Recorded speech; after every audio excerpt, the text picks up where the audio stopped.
So welcome everybody. Cool to see some people joining, and I think some more will join as the session reminder gets sent out. So I'm going to be helping moderate the event today. We've got our biggest community talk so far with 5 different presenters. And today the topic is D&D and Obsidian, so how we can integrate the two from a player and a dungeon master perspective. So our 5 presenters today, in order, are going to be Javalent. Yes, there he is at the top, Jeremy. Jeremy is going to be speaking about plugins, and we've got Apolaine talking about how to set up your vault as a new dungeon master. Then we have Nicole talking about keeping your various games separate from one another within the same vault. Following is SlRvb, who will be speaking about vaults and the notes setup. So just a different perspective on that. And lastly, we'll have Leah, who's going to be giving a player perspective after some of the Dungeon Master stuff. Cool, so we'll get to Javalent first, but just before that, if you've got any questions, please feel free to ask them in the chat. And in between each talk, which will be roughly about 20 minutes, we'll have a short Q&A where you can speak to that presenter specifically. Cool. So I think then we can begin. The meeting is going to be recorded and posted on YouTube, but you can speak over mic or your camera if you're comfortable with that. Okay, cool. So we can begin. Jeremy, you can take it away there. Okay, awesome.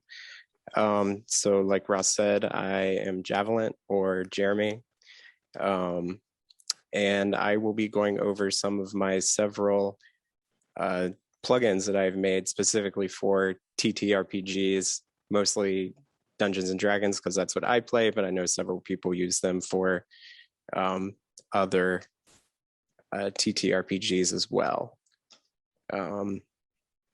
And I guess we'll just go ahead and get into it. So the first one I was going to go over is my 5e stat blocks. And that is the actual name, 5e stat blocks. Here you go. And first off, here is a nice little example. So the point of this plugin is to give you the ability to render a stat block like it would look in a 5e sourcebook. Pretty simple plugin. It's just for visual effects, but there's some neat little things about it. And this is what it looks like when it's rendered. As you can see, it's a code block plugin, and this one is pulling in the ancient black dragon stat block. So one of the cool things about this plugin is it includes the full SRD monster list. So instead of having to recreate them, you just say, hey, I want this monster. And there you go. That's the full monster stat block. Very simple, not too much about it. Another cool thing about this plugin, though, if we go into settings, is you can import files. So like this says, please only import content that you own. But like, let's say you make some homebrew creatures on the CritterDB website, or you have the D&D app file of a source book you own, you can import it. And let's import Strahd, Curse of Strahd. And see, it imported 19 monsters, and now they're down here under the homebrew monster list. So if we go here, there's the Curse of Strahd monsters that we just imported.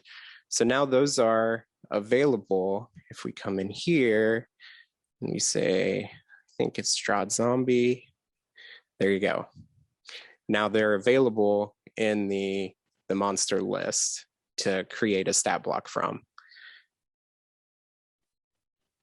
And then if you wanted to further customize the monster, you can pull it in from like the SRD list, like we were just looking at, and then you can customize literally everything about it. So what this will do is it'll pull in the Ancient Black Dragon stat block and then override these parameters that I have set in the code block. And then when you render it, now it's a cute little lizard instead of an Ancient Black Dragon.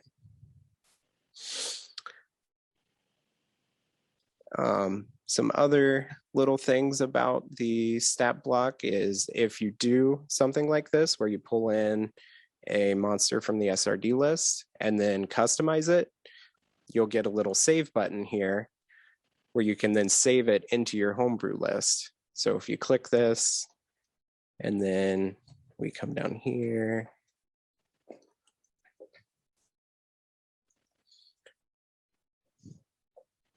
there you go. Now it's saved in your homebrew list, so you don't have to repeat that over and over again if you're using it multiple places. Another thing you'll see is this little export button.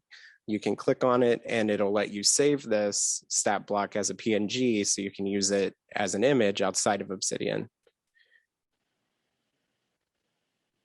So really, you know, it's a pretty simple plugin compared to some of my others. And really it's really D&D specific, but has some nice little features. The next plugin I would like to go over is the Dice Roller plugin. So this plugin started very simple, where you can just like write little dice formulas such as this, and then let me collapse these.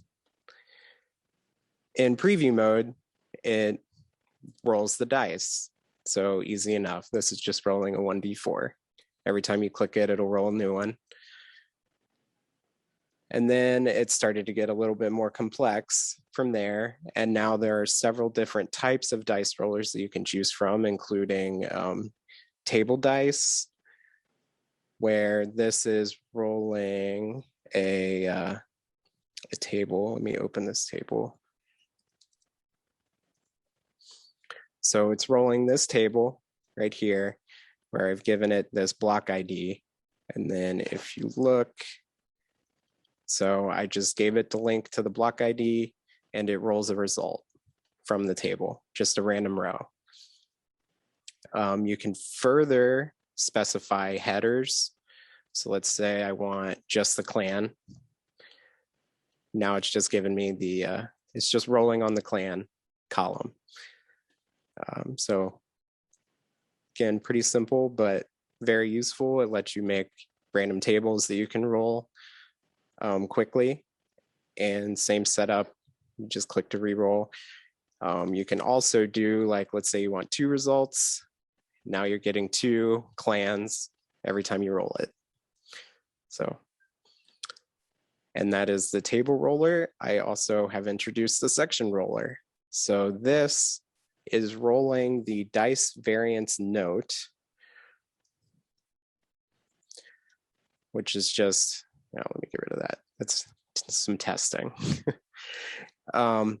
So what this section roller will do is it'll look through this note and pull out everything that Obsidian considers a section. So that's something like when you start a block reference wiki link, the things that appear inside that menu are sections. So this dice will return 1 section from this note. It could be a paragraph, it could be a header, it could be a list, and on and on. You can further refine this by saying what kind of section you want. Like, let's say I only want a paragraph. So now it's only rolling the paragraph sections. Or let's say I want a paragraph or a header. So now eventually, maybe we'll get a header. But, no, okay, well, there you go. But that's the section roller. It allows you to roll random sections from notes. I'm not sure how useful that could be for TTRPGs, but you never know. It's an option. Another type of dice roller is a tag roller, and there are two types of tag rolling. So it's very similar, where you just give it a tag to roll. And if you just want a link from the tag, you can do that. And now, we have a problem. You know what? No. Okay. Well, we'll pause on that for a second. Technical issues. But theoretically, let me just do this.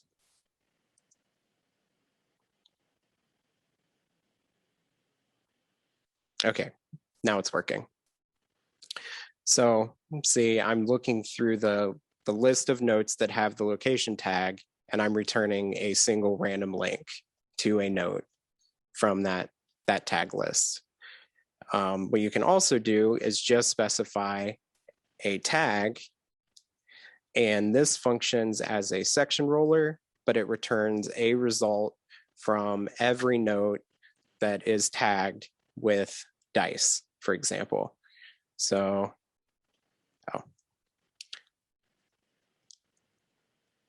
so there you go. Now it's returning a paragraph from every note tagged with dice. So I have 3 dice applications, constructions, and variants. It returns a paragraph for each, which you can roll independently of each other, or you can re-roll all of them simultaneously. There's also a setting for the dice roller that I have on where you always return links for tags, which means you don't have to then specify link. It'll just return for tags. If that is off, it'll do this unless you put link on. But just like section roller, you can specify the different types you want. I think it's heading, maybe header, yeah. So there you go. So those are the different types of dice roller. And then for actual dice rolls specifically, we can start to get really complicated. So there are different modifiers you can place on these dice rolls, such as you can change the minimum and maximum face. So instead of doing like 1d6, which is 1 to 6, you can say, I want a dice between 3 and 9 or something like that. And then the minimum roll will be 3, the maximum roll will be 9. You can also do keep high or keep low.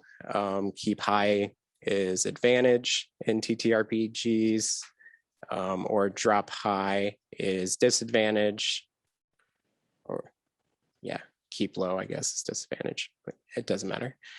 You can explode. So this will be if you roll the maximum value, it'll roll another dice. And you can tell it to roll that infinite number of times, capped at 100. So every time it rolls the maximum, it'll just keep rolling and rolling forever up to 100 times. And then you have this modifier, which is basically the same as explode. It's just really a rendering difference. It'll display them all summed instead of each individual roll. And then you have reroll, where it'll re-roll a dice if it's the minimum number. So then that lets us do things like dice 2d20, keep high. Sorry. Where you see I rolled a 10 and a 9, it dropped the 9, the result is 10. So this is basically advantage. And so on and so on. And these can actually be chained too. So let's do something like IR.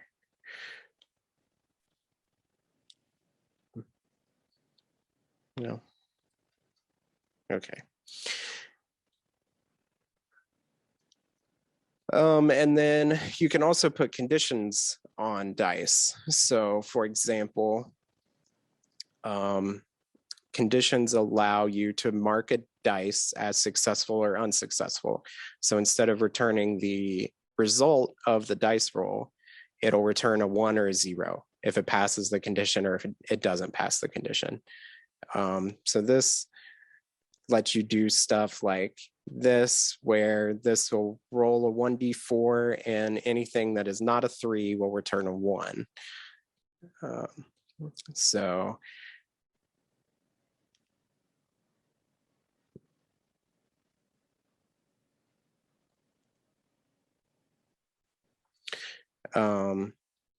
Or this one where you can roll a 1d4 and then oh, I'm sorry. These are conditions on the modifiers. I jumped a little bit ahead of myself.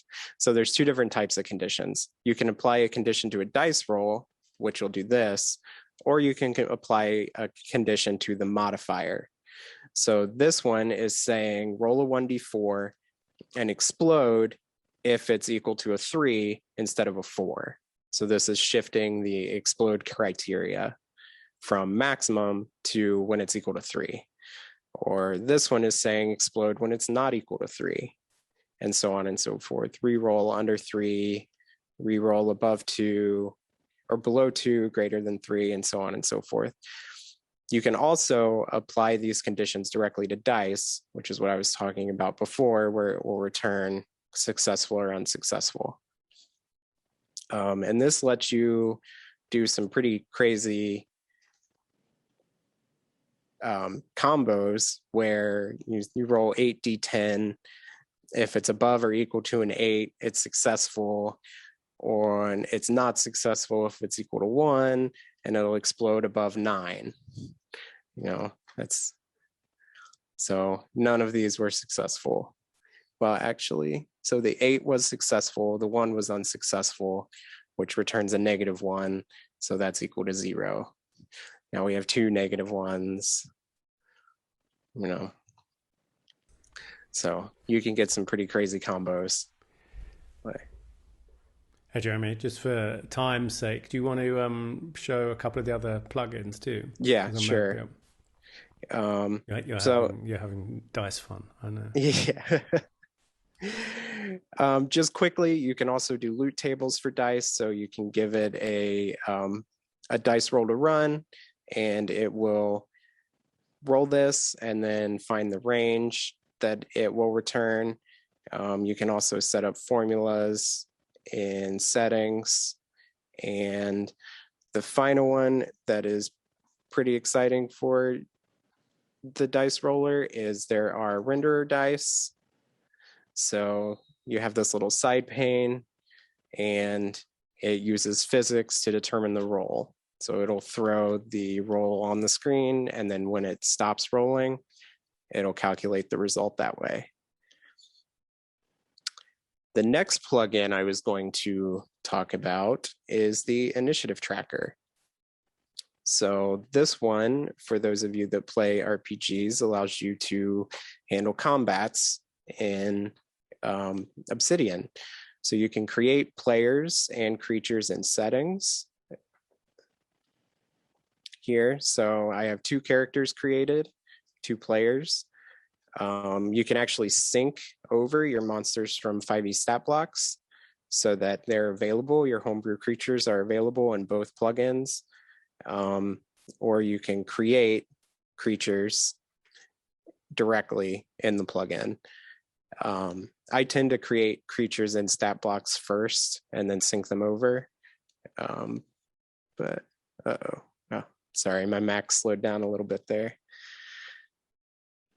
So you can create players and creatures in settings. This also has the full SRD list in it. So, or you can, these are the Strahd creatures that I imported earlier. So you can add creatures to the battle.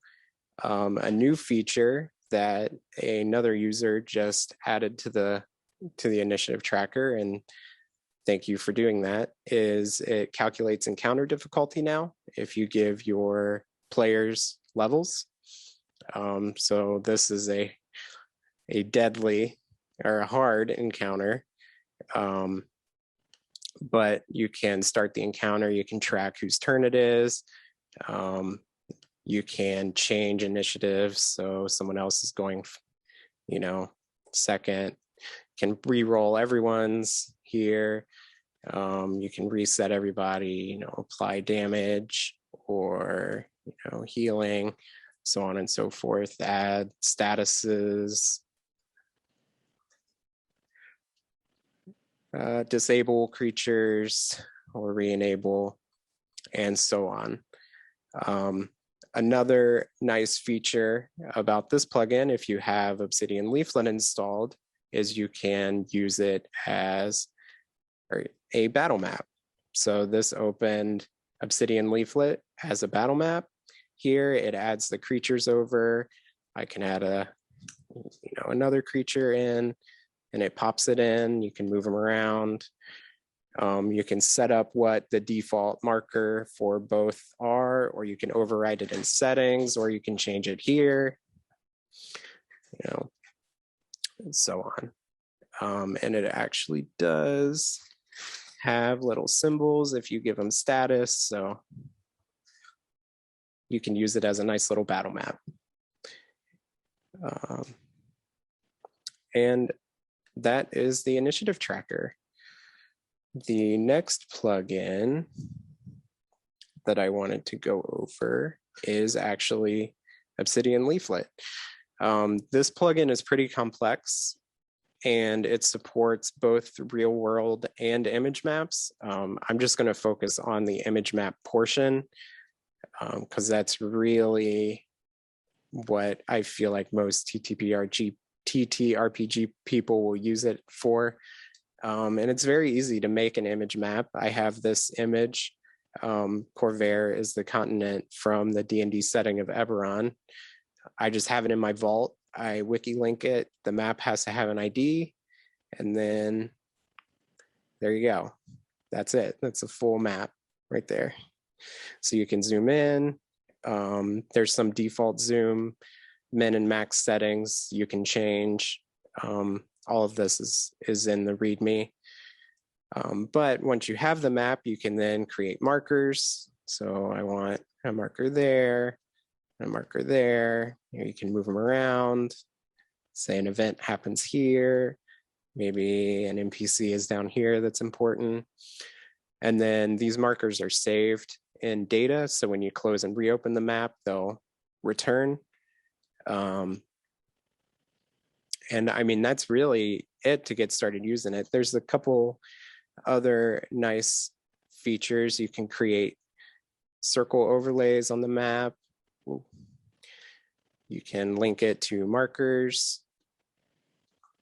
You can delete these markers. You can edit their settings. You can even link them to notes. So let's say I link that one to that note, and now it's linked, and you can command click it to open it.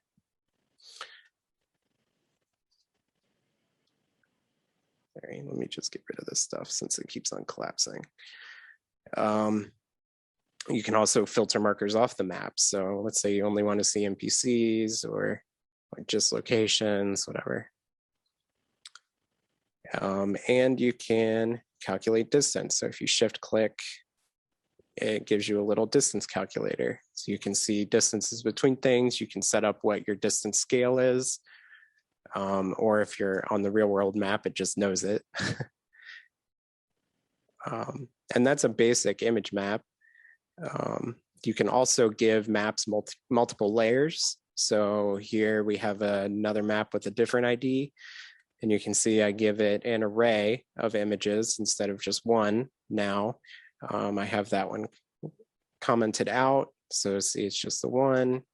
We uncomment it. And now you get this little menu up here where you can switch which layer you're on. go back. You can also put in what's called an image overlay. So this one you can specify exactly where it goes, but I'm just going to make it cover the whole thing. So now that's also available here. You click it and it's overlaid. That really only works well for transparent images. And you, like I said, can specify the exact latitude and longitude coordinates where it goes, but that's the basic use. You can also get a little bit more complex. Jeremy? Yes? I think we should just finish there just to stay in time, and then maybe towards the end we could come back to some of these plugins. Okay, yeah, sure, that's fine. Yeah, and I think we've done a good overview of each of them at least. Sure. Cool. So thank you for the presentation. There are a couple of questions here. I don't know if you can see in the chat there. Oh, yeah. Okay. One from Reed. Okay. Let's see the first one. Are you planning on adding the wiki links? Yes, I am eventually. It's one of those things that I just need to find the time to do it. But ideally it'd be similar to Leaflet where it can show the note preview maybe. And second, I would like to also have another display underneath the initiative tracker that shows you like the actual creature or player stats or like attacks and stuff. So you don't just have to remember it. But that would be the ideal. How do you use this in relation to something like Roll20? I use it instead of. Some of the other presenters may talk about how they use or don't use them instead of Roll20. I know some of you guys use Roll20. I actually do everything from Obsidian. Easy enough to do. I mean, if you want to take a stab at it, sure. Pull requests are welcome. But anyway, to go back to this other question, I've actually never used a virtual tabletop. So I don't know what features I am or am not missing, but yeah, I use it instead of. And that looks like. Yeah, cool. Yeah, just from Gurney there. Okay, cool. Let's finish with this first presentation here. Thanks for the questions, everyone, and you can still keep sending them through, and we'll get back to them at the final one. Okay, awesome. Thanks, Jeremy. We have got Andy or Apolaine speaking next about their vault setup as a new dungeon master. You can take it away, Andy. Thanks. Thanks, Jeremy. Yes, I'm Andy Apolaine, hence Apolaine. Which I am sort of everywhere online, and I don't really change it ever. What I thought I'd do is, actually what we thought we'd do when we were talking about this is the presentations going to sort of build on each other in increasing order of fancy vaultness. So by the end, you'll have vault envy, which is what I did. What I thought I'd do though is start off with quite a sort of vanilla setup. I'm 50, so I used to DM as a kid, and then I used to play as a kid, and then I just didn't, and then, like many, Corona happened, and suddenly I thought, oh, this could be a thing to do, and the internet had happened in between, so that was great. I've always made notes, for my work. I always kind of made notes using plain text, and so it was really a joy to discover Obsidian. And the way my vault is set up is actually, you'll see I've been terrible in the Obsidian world. I have folders, and I have folders because basically this is an artifact of me having set up my vault this is what it looks like in my desktop, obviously, because I had a load of folders and stuff when I had started DMing before I was using Obsidian. And the slight sort of story is I was doing that. I was doing it all as I usually do in plain text, and then I thought I saw Mike Shea, Sly Flourish's thing about using Notion. And I thought to try the new tool, and Notion lost some of my data in after one session, and I thought, okay, I'm not going to do that. So I sort of came back out of there and was looking for something else, and that's how I found Obsidian. So a quick spoiler alert: if you're playing Dangerous Designs, that adventure from the Explorer's Guide to Wildmount, there could be some minor spoilers in here. Nicole, who's going to be presenting later, is actually one of my players, so I might just ruin her game too. What I thought I'd do is I'd show you. I have kind of the vault is quite large because I have a load of PDFs and images in it as well. So I don't use it just as text. In fact, I've just recently moved some stuff out of there. So I have some here's how I can have it set up. I have some default tabs, right? So I have the kind of OGL reference here, which I've actually slightly rearranged for my liking. So in here I have things like mechanics, for example, and I have conditions in there, but I have sort of actions and stuff. Magic items and all that stuff. This you can kind of ignore. It's like one of those color DM screens, and it was just was around on the internet, and I was using it because it was quite handy. But now what I generally will refer to is some of these down here, which I'll tell you in a sec. And I've got some music. I have a bunch of kind of playlists and stuff, and I've got the CSV plugin, table plugin. So if I need it, let me look at that. That doesn't make any difference, that one. So I can kind of look at if I need to click and go and get some music very quickly. I can do that. But actually, most of the time, I don't do that anymore. The main things I have is I have a bunch of default tabs. So I have a bunch of things that when I start, when I get set up for the game, I'm going off and I'm opening many of these things. Or if I'm sort of creating stuff, if I'm looking for stuff like that. I have this quick reference thing, which is embedded. This is from this website. It's called D&D 5e Quick Reference, and it's a little web page, and it's really nice. It's really kind of easy to use. And then I have the Kanban, which I've stolen from SLR, who is going to be joining us if she's not here yet.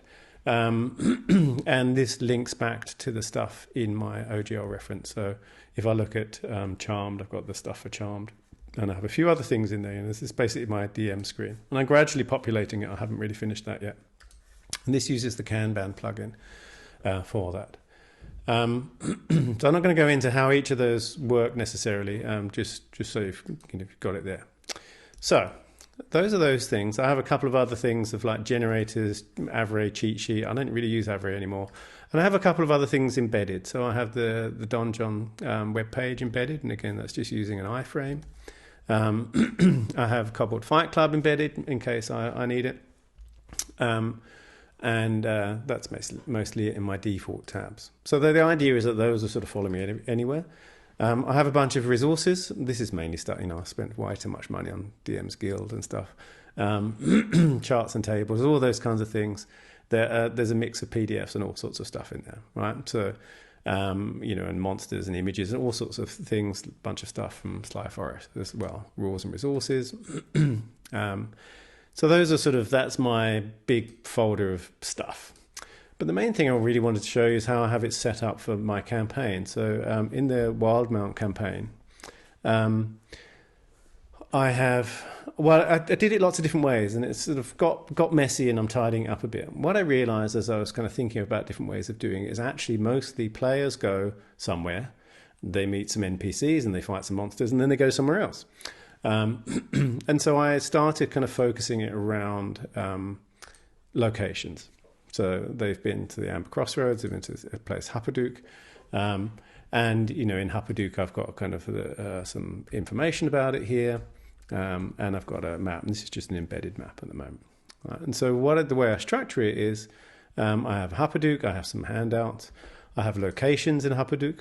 So each one of these is a location, and here are some that aren't in folders. The ones that are in folders because there's sometimes an image or something. So this is the Blushing Tankard from Critical Role, you might know it. And so I've got an image in there. And I usually keep the image because I'm sort of old school designer and sort of web guy, I keep the image kind of in the same folder as the file itself. Right. And then I have the NPCs in here. So here are all the NPCs that I'm going to find in Huppadook. And again, some of them, here's a spoiler actually, for Dangerous Designs. One of them is this character Sken. And there we go. Jeremy's got to fix that. There's a stat block, and this is also actually a PNG stat block that I've clipped. In fact, I've got her stats 3 times here because I'm obsessive. Here's an image of the stat block, and here's the stat block actually using the stat block plugin, and here it is just in Markdown beneath. This was from sort of when I was first testing some of this out. So you've got all of these in here. And that's pretty much how I work. So as we move around, I know, okay, that thing was I know where it was. I tend to know where stuff happened, and I also do tag things occasionally. I don't think she's tagged. Someone like if I go here, this guy, Full Bar Good Barrel, he's tagged right where he is, and I believe he's also got a status which he's dead. So if I ever need to use it. But I only started kind of adding that metadata. You'll see like SLR and Nicole, they do much more of this. So that's how I structure my thing. And then what I do is I have a folder of DM notes, and I have all my previous sessions are here, and I have a session lister. And the session lister uses data view. So it uses the data view plugin, and I am grabbing episodes, as I've called them, from this folder. And it's just giving me the sort of the session lister here. So should I need to go back and have a look at a session at the Amber Crossroads, I can do that and go back and see the different people there, and whatever we did in that session. So that's just kind of useful for me to keep track of things. And what I do is I'm not going to actually show you my current session or the last session from last week because there are spoilers in it. There's spoilers for Nicole in it. But what I do have in here is a session where from actually just after they'd met Nicole's character. So here we are in Huppadook. So I'll show you here what we've got. So I've got some metadata up here, if you know where it is, the episode date, and so I started getting a bit better with that stuff. I have a link to the fantasy calendar, so I can check what day it was when we when we start the game. And this is using SlRvb's lazy DM template, which is generally how I go. So characters, music. So a few things I have previously here, and I use one of these embeds. I'm sure for those names I've completely forgotten what they're called. What are they called? Transclusions. In where I get from the previous session, I embed the session notes. And I have it here, so I can go back and do the recap here. And this is pulling in all the session notes. They're actually at the end of this session here. And they're transcluded into here. And I have them under a heading, so I can just fold them away once I've done the kind of recap. And then here you can see Jeremy's leaflet plugin here. I've got the map of Huppadook. And here I can just go around. So as the characters go, oh, we want to go over there, or we want to go over here. Even if they're looking at it, and to answer that question, I use Discord for our online game, and I use D&D Beyond for the player sheets, and I use Owlbear Rodeo as the battle map for battle maps. So if the players are around or they're looking around, wandering around, I can just quickly click around and go, okay, oh yeah, so we want to go to the Lay of the Land Herbalist. If they just want to kind of know about it, I can quickly read the preview, or I will click, let me just pin this. I will click on Lay of the Land Herbalist and go, okay, so yeah, you go in there, and then you can, I describe the shop, and then if there's an NPC in there, which is in this case Zendasa, I can talk about her. And she has a kind of image, and I can describe her and all the rest of it. So usually what I've got is one of these things pinned, the session pinned, and anything else I'm opening is opening up elsewhere. So there is a whole lot of the adventure in here, which I sort of won't necessarily go through. You can see there's different scenes, and what I wanted to get down to, Jeremy's, got the wrapping problem again. This is a drinking game, and there are different people in this drinking game, and they're commoners. And so I've got their stat block here, but you'll notice each one has got, because it's a drinking game, I gave them different constitution scores, and I went in here and I kind of fiddle around with the stats to kind of bump up the commoner stats for the drinking game. And then they had an encounter, and what I had was here is off of a homebrew thing on D&D Beyond was a city thief, and I put together a little encounter here using Jeremy's encounter initiative tracker. And I've got thief. It's nice because you can give them each names, and they've got some specific stats for them.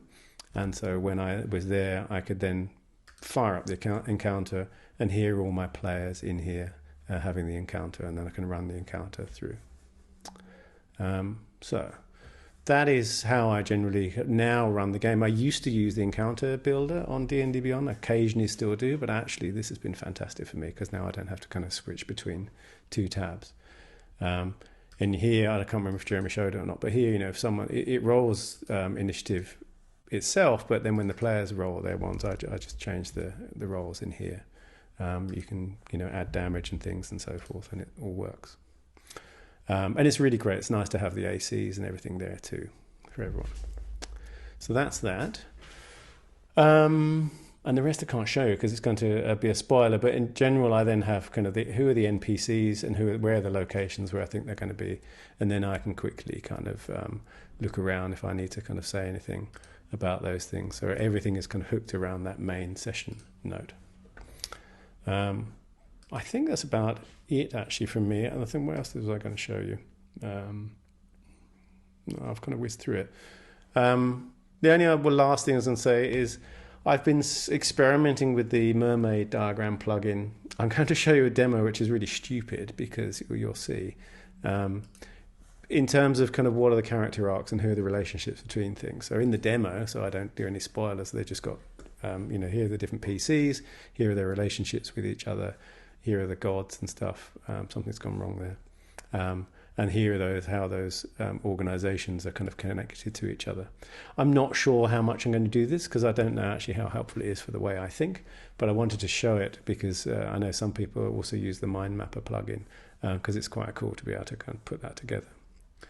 Then that's about it, really. The rest of the stuff is just what you think. I keep my maps in maps. I have a bunch of items in there. I have any sort of images, random images I need in there.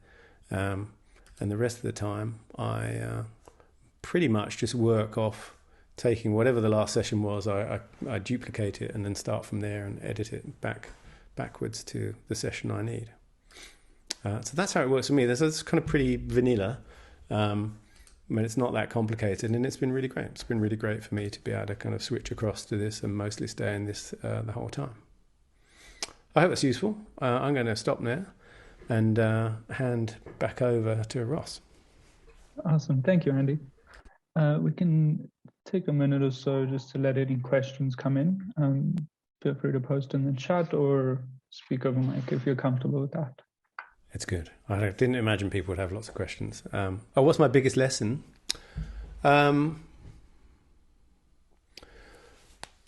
So like anything, like any of this stuff, actually, you can kind of overcomplicate it, I think. There's a reason why I don't use too much metadata and too much stuff that's reliant on kind of tags and, and data view and things, even though those are great. It's because, I've been working in sort of digital for like 30 years and I've learned my lesson not to make things too dependent on a particular platform. So for me, having stuff just in text files and images and some wiki links between them, those are all things that are easily kind of transportable. And I think I generally like to have not too many files going for each thing, because when I'm DMing, the biggest pain is to sort of end up with like 1,000 windows or panes open in Obsidian. So one of the reasons why I generally have this thing going on where I've got just something like this, where I've just got one file with everything in, instead of having that broken down into many, is because it can quickly degenerate where, the players go, oh yeah, we're going to go here, and then there's this, and then there's we're going to go and see this guy, and then all of a sudden, I've got no idea what's going on, and I get a bit lost. So I try and avoid that. I just have one pinned main file. That's the thing I've learned, and where would I start as a new DM? I would start very basically. First of all, I started off by kind of using pre-written adventures and modifying them. And I do have a DM subscription on D&D Beyond, so I've got all of that kind of access to all of that stuff.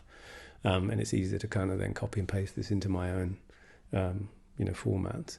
And to keep it simple, I don't do a whole load of kind of massive world building and all that kind of stuff. I try and keep it simple. And I think that's the secret. But I don't know if that's got anything to do with Obsidian. I think that's more to do with being a DM, is actually follow an initial structure and then start kind of tweaking it. Alrighty. I'm worried about time, so I think I'm going to hand off to the next speaker. Yeah, we're skirting that time quite closely, but I think we're still fine. Next up, we've got Nicole. Just before I introduce her talk, we are going to have a short break after Nicole's talk, about 10 minutes or so, just before the final two talks. Okay.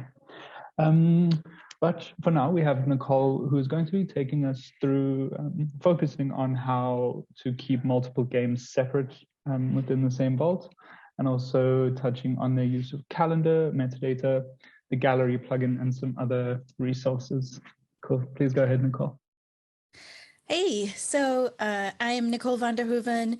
I'm a performance tester and also a developer advocate at a company called Grafana Labs. So I work in tech. So I use Obsidian because I think I really got into it for work, but just because tech moves really quickly. So I started doing that, but I found out that my vault eventually evolved naturally to include things that I do for fun too. So this is my graph, my current graph. As you can see here, according to the plugin Vault Statistics, I have 4,040 files. So I am a note taker for sure. And the colored sections in this graph are my 3 games, because I play 3 games of D&D a week, bordering on obsessive. One of them is 4th edition. I'm a player. It's in the Forgotten Realms, and we are 94 sessions in. The second one is 5e. I DM one in Exandria. We are 39 sessions in, and I started off with a pre-generated adventure that was in the book Explorer's Guide to Wildmount. But in general, I like to use D&D to flex my creative muscles. So it's a lot more loosey-goosey than what it sounds like Andy says from what he was saying, because he likes to do published adventures. But the third one, I am a player in Andy's game entirely because we connected with each other because of this talk. And now I'm a player in his campaign too. And that is awesome. One of the challenges, though, is that it's also in Exandria. So it's a world that I know very well. I've watched Critical Role. I DM a game, a campaign in it. And so it is very important for me to be able to keep my knowledge separate. So this green thing here is my Forgotten Realms one, because that's 94 sessions in. This one is my campaign, and this one is Andy's, which I have just joined. They've been playing before, but I'm only 4 sessions in. So I'm going to cover how to keep these campaigns separate, my notes as a player, and then my notes as a DM. So the first thing that I do to keep them separate is I use folders. So I did move from Rome Research, that's where I started taking notes in the Zettelkasten methodology specifically for D&D, but now I just use folders for them. So I've got Exandria is mine, Exandia is Andy's, and Forgotten Realms. And I think this is important because there are some factions that are the same, and I need to make sure that I'm not using my knowledge from my campaign and bringing that over to Andy's campaign. So what I am doing now is that I don't actually like folders. I rarely use this whole section here, this tab, because I just like to keep it in a jumble, and I use other notes to organize myself. So each of my games has a world. Let's do Andy's actually, just because maybe you can compare his to what I do, since it is the same game. And for some reason it's slow. Okay, this is the world of the temporary white circle.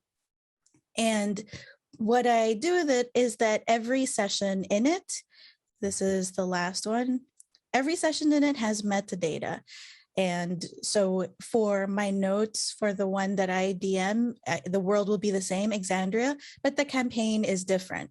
So that way, when I use data view, so I think earlier you might have seen in world here that, oh, look, there's also leaflet there. that's a map that Andy gave us. So I do have these data view queries for different factions.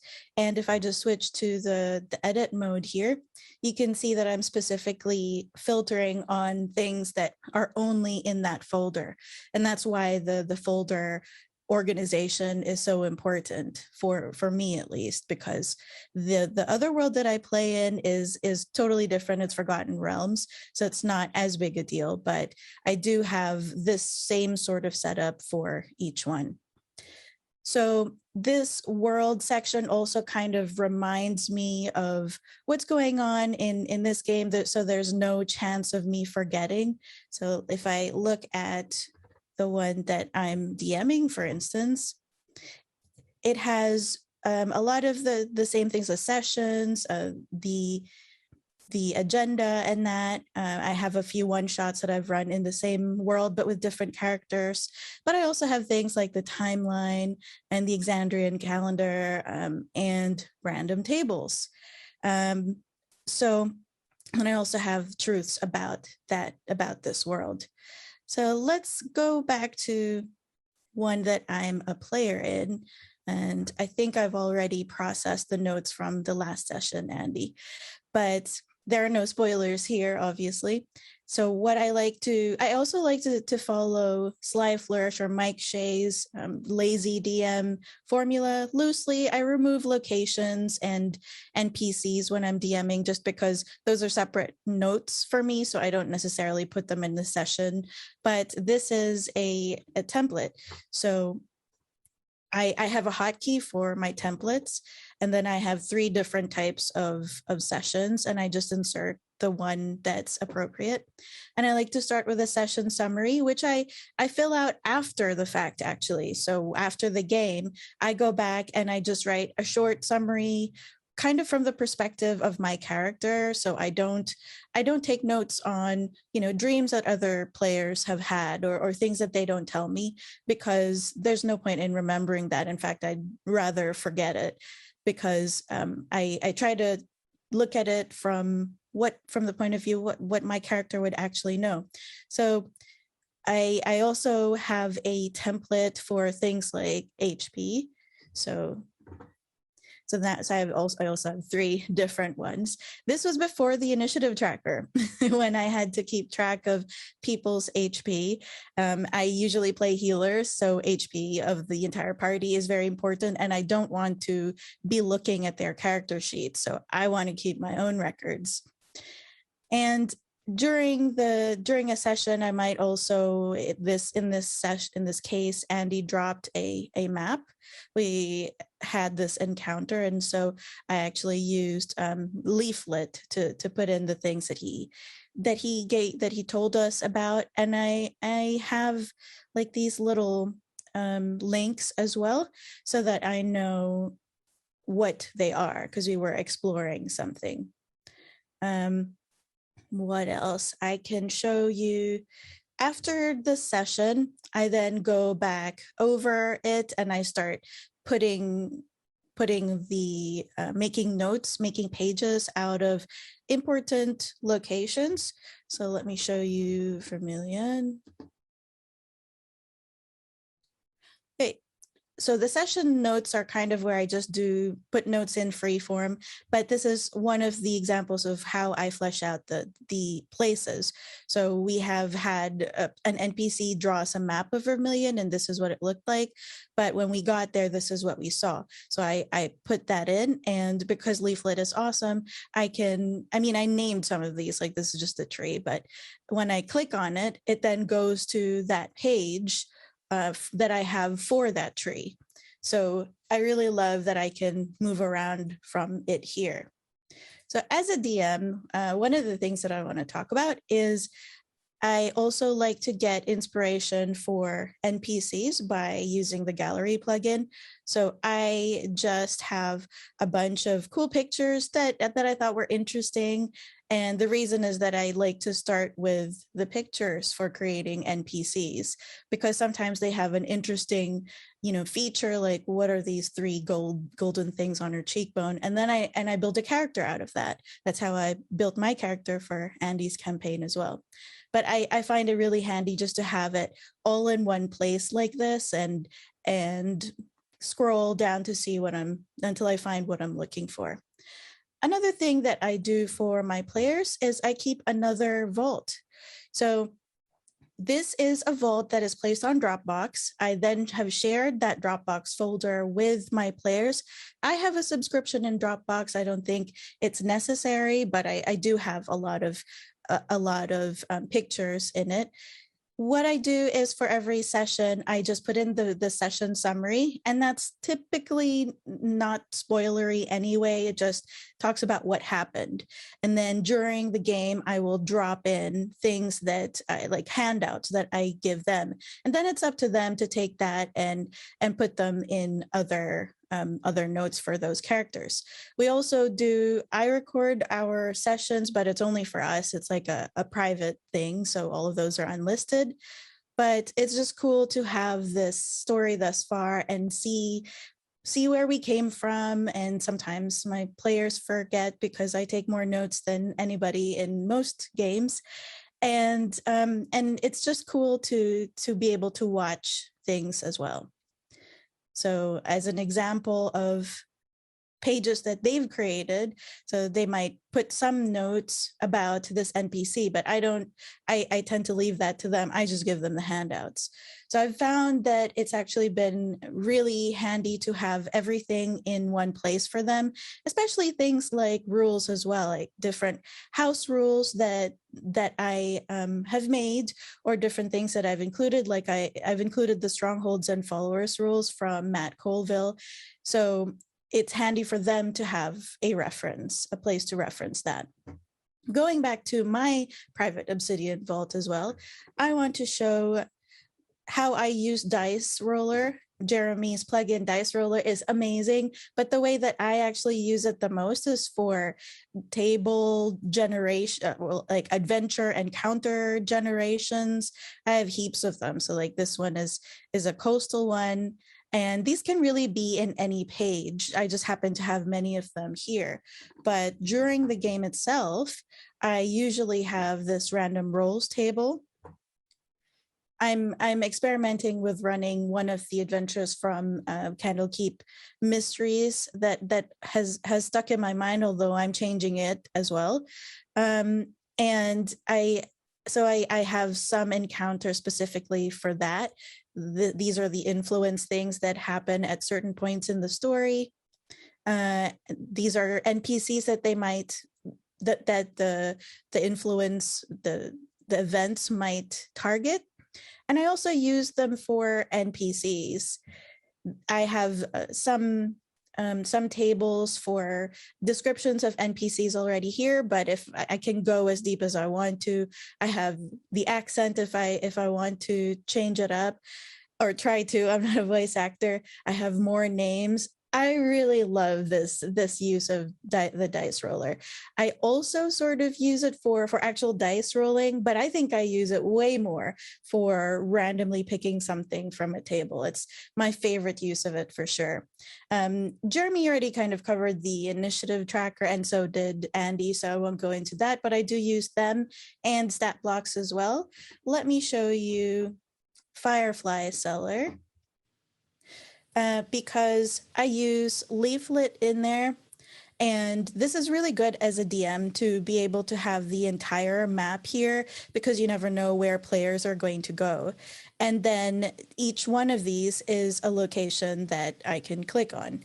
So if I go there, this is exactly what's happening. Oh, and I don't think Jeremy actually mentioned this. He also creates this plugin. It's called Obsidian Admonitions, which isn't technically, it's not strictly D&D related, but I do happen to use it for D&D as well. And I usually use it for box text to kind of delineate what I need to read out word for word and things that I might just describe outside of it. So I also have written, I think I'm going to stop Oops, that's my alarm.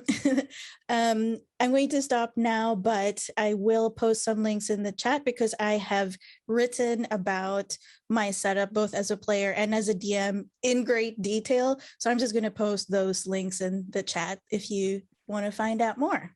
And if you have any questions, let me know now or at the end as well. I think we're all having a big Q&A, so you can catch all of us then as well. Awesome. Thank you, Nicole. Yeah, please do post your questions. I've got a question. In the beginning, when you showed your graph, you showed the 3 separate games, but there were quite a few links between the islands. I'm curious, like, about that, even though they're separate. Yeah, sure. So some of them are between my game with Andy and my game that I DM. They're just some things that I linked to by accident, the one that I already had for my current campaign. This was before I decided on separating them, and it is the reason why I decided to separate them into folders. But there are also things that have happened in our game, like the one with Andy or my other game where I'm playing, and I've thought, this is a really cool idea. Why don't I try to do something like this in my game? So then I kind of linked to it as an example. So I take my inspiration from anywhere. I read I've read almost all of the source books by now, the official ones. I also have spent too much money on the DM's Guild, and I'm an avid fantasy reader. So I just take it from a bunch of different places. Interesting stuff. We can have a minute or so if there are any other questions, and then we'll head to our break. And just while we're waiting, if Jeremy, if you do want to just touch on a bit more complicated stuff from the other plugins, you can do so during the break, for anyone that's not going to get up. Yeah, sure. Let me go back to sharing my screen. I tried very hard not to spoil it. Yeah. So really, the only other thing I wanted to show was I am working on a new plugin that's nearly ready for release, and it is called Fantasy Calendar. Let me just interrupt you. Sorry. So we are officially on break. So Jeremy, yeah, please do go through Fantasy Calendars, but we'll officially start again at about 12 past the hour. Sure. Okay. Cool. Okay. And I mean, this is basically exactly what it sounds like. So you can create a new calendar. I have some presets like the Forgotten Realms, for example. So we apply it, and it pulls in all our weekdays, all of our months with their lengths, some standard events that happen. We can maybe choose one with some more exciting months. Like Exandria, for instance, has months with actual variable days. We can create some new event categories, on and on. So we click create, and now that calendar is available. So here it is. There's our fantasy calendar. We also have this little guy over here. So I've created both a big and a small view. This one right now, we don't have any events. We can create some events, whatever. So now we have an event on this day. We go back, there's our event. So we can change our current day. There we go. So basically, this has been built to try to make it as easy to style as the regular calendar app, which is fantastic, and also is easy to use. but I just wanted to show it as a little sneak preview. This is almost ready to be submitted to the community store, probably in the next couple days. There's still a couple little bugs to work out. And thank you, Nicole and Leah, for doing some beta testing for me. But yeah, I really just wanted to show a little sneak preview for this. I'm pretty excited about it. You can create basically as complex of a calendar as you want, right? You can create any month you want. You can create weekdays. You can make it so they overflow or not. So every month starts in the same weekday. You could set up, the real world calendar if you really wanted to. But fun little plugin that I think will be pretty useful for running some RPGs. I don't know if anyone has any questions or anything about that. I can go through some more complex map stuff, I guess. Or we can take our break. I was gonna say, do you want me to show the fantasy calendar? Because yeah, mine has you can show yours because you actually have. Yeah, I actually use it. Yeah, that's actually a good point, though. So there's a pretty great website out there, Fantasy Calendar, that heavily inspired this plugin. And I made it so that you can actually import your calendars from that website, which Nicole has done. If you want to show yours. Yeah, well, you've already shown me yours, so I figure it's only fair.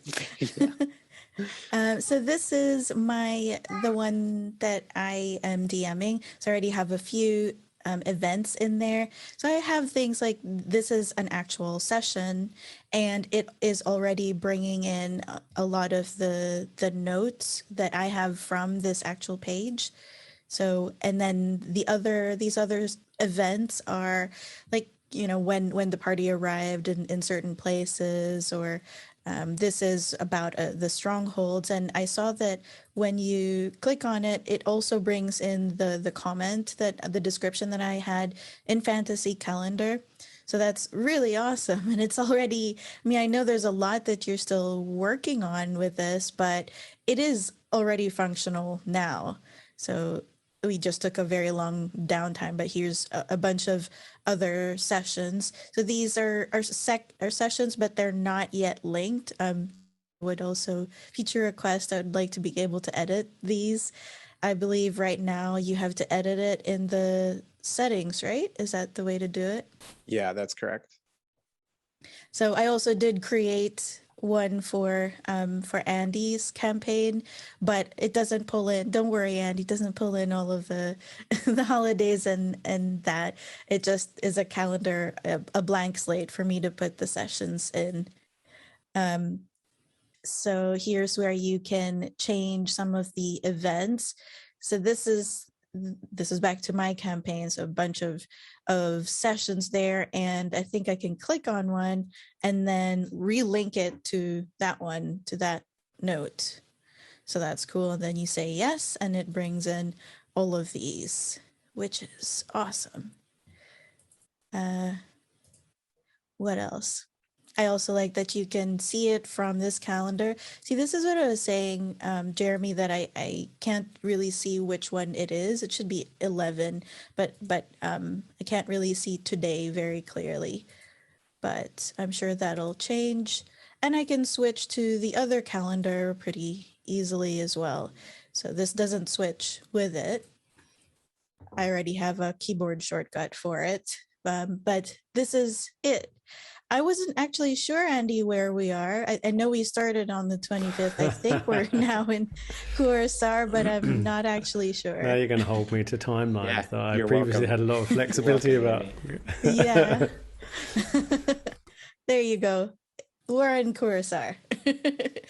So that's really awesome, though, to be able to see all of this stuff. It doesn't render everything. It renders the text, but that's more than enough, which is why I would like for this to go to a link to the actual page rather than just a description as well. Yeah, so like I said, this is still in development. It's close. Yeah, it is. It's usable. I don't mean to be to be complaining for sure, because I'm so excited about this. I really, really love this. But yeah, it actually uses all the same CSS classes with some additional ones that you could target it specifically as the regular calendar plugin. So when you first load it up, it should look exactly the same. And then, as people use it, they can theme it separately. But I'm pretty excited about it. Me too, obviously.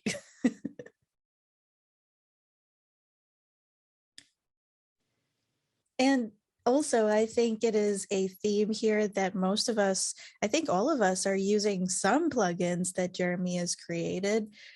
Jeremy will probably not say it, but if you go to his GitHub, to any of the GitHub pages, there are, for his plugins, at least the repositories, there's going to be a link there to buy him coffee. If you use his plugins, consider buying him coffee and support the awesome development of the plugins that he's already created and more that he has in store, I'm sure.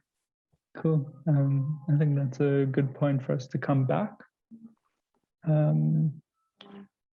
Yeah, I hope everyone's back from break. It's about 12 past. So we can continue with our presentations. Next up, we have SlRvb, who is going to be taking us through their Vault and node setup. And with a cool focus on use of data view is something I quite enjoy from their setup. So go ahead, SlRvb. So this is my D&D vault. I separate it from most of my other vaults because whenever I want to actually do D&D stuff, I want to make sure I focus just on the D&D and don't get distracted, especially while I'm like running my sessions. I definitely don't want to accidentally go into a different page. Yeah, whoops, that is not my campaign. So my mindset for this whole vault is basically the idea that I am going to have multiple of everything, basically. So I might have like different games, like maybe just not like D&D. Maybe I'll have like Vampire the Masquerade or Pokemon or just anything else, as well as like different campaigns, different sessions with a bunch of different players, using the same campaign. So all of it has been basically built from the idea that, yeah, I'm going to have a bunch of this stuff. So I need some way to organize all of it. So the folders that I have basically designed for it are the research for just like whatever I'm looking up when I need to like create campaigns, or just the universes as well. I have universes where it's like all my notes relating to that specific adventure, where I've got like session notes, NPCs, locations, and all the rest. The universes is like all of my notes about the game mechanics or lore that I need for a campaign or whatever. The adventure diary is my notes for all the events that occur within the game that I'm running. So it's just all listing out anything that happens, so that like if I come back, I'll be like, oh yeah, this happened and they went through this. And yeah, that'll help me in the next session. I have a character database, which is like all the character sheets for player characters. And in each of these folders, you can see there's like an archive folder. And that's just where I put like all of the stuff that isn't active into those folders, so that whenever I open any of these folders, all that I see is basically like stuff that's important to me in that moment, like stuff that's still active and I want to look at. So I don't have like 50 million folders of like irrelevant stuff that I now have to start like searching through and being like, okay, where is the thing that I actually need? So those are my folders. I'm gonna go into the campaigns. And so the campaign folder here, I have like a couple of default folders that I have within this one. And so if it's like something specific to this campaign, it will be in the campaign folder. And if it's like a general kind of maybe D&D thing, I will link to whatever's in the universe folder. So the universe folder is just like a general lore and stuff, but the campaign folder is like very specific to whatever sessions I'm running. So I'll have like folders like the session notes, and the session notes is like the actual notes that I look at while I'm running the game. So it's not like story or whatever. It's like, this is the only thing that I have open while I'm running the session. The story folder is the one where I like plan and outline the story for the campaign. And so that's where all of like the previous planning goes in, and then I'll move it to the session notes where I'll actually structure it in a way for me to read it while I run the game. So other folders are like, I have NPCs, so it's just a bunch of like character sheets or descriptions of like what NPCs are, what they do, and where they're located. So I'll have like location and like monsters or creatures and organizations if I need to know like, oh, what are the organizations here, and like the descriptions and all that. And I have like quests for all that stuff, the locations, and like items as well. So yeah, so for the monsters, it's usually just like stats and stuff. So sometimes I'll use, I haven't really used the stat block plugin all that much. Like if I go into here, it's just like it's just written out in like plain markdown. You know, I got regular tables and all that stuff, just for me to like look at it in a way that makes sense to me. Because a lot of what I've done in my vault is basically rewritten stuff in a way that makes it easier for me to read it quickly. And so that's basically how my campaign folder is set up. Sometimes I'll have a couple other folders, like I guess in here, you can see I have an encounter folder, which is where I'm gonna like plan like what kind of encounters my players might run into. And I'll have like the brainstorm, like a brainstorm folder or a file where I'll just like start writing down like, maybe this should happen to in this campaign or not. And so that's what will happen for those. For the specific files, at least within them that are at least important to look at, are my campaign MOC. So here, this is like the default campaign folder. So I have all of the campaigns listed out here, and they're sorted by like which one is active. So this is using data view. And so I have a bunch of metadata on those other pages telling me and like basically allowing me to sort it. So like right now I have the Lost Mine of Phandelver active, and Grad Night is one that I'm outlining. And so it's not prioritized. So all I see is, you know, this is the first one. And so the next important page is the campaign home pages. And so this contains a lot of like metadata about that specific campaign. So this is like a module. So I've kind of have like a type where it's like, oh, this type is a pre-made campaign. Whereas with Grad Night, this one is a homebrew. Like this is one that I'm like creating by myself to just for some of my players. And so yeah, so on this page it'll like have links to other MOCs where you can like where it's like got all my information and stuff. So with the Lost Mine of Phandelver, I didn't need MOCs for this one because I was just taking it from the book. So I was just writing notes about it all. So it's a little bit more messy compared to like Grad Night, where I have like all of these pages planned to list all of my stuff. And so that is my campaign folder.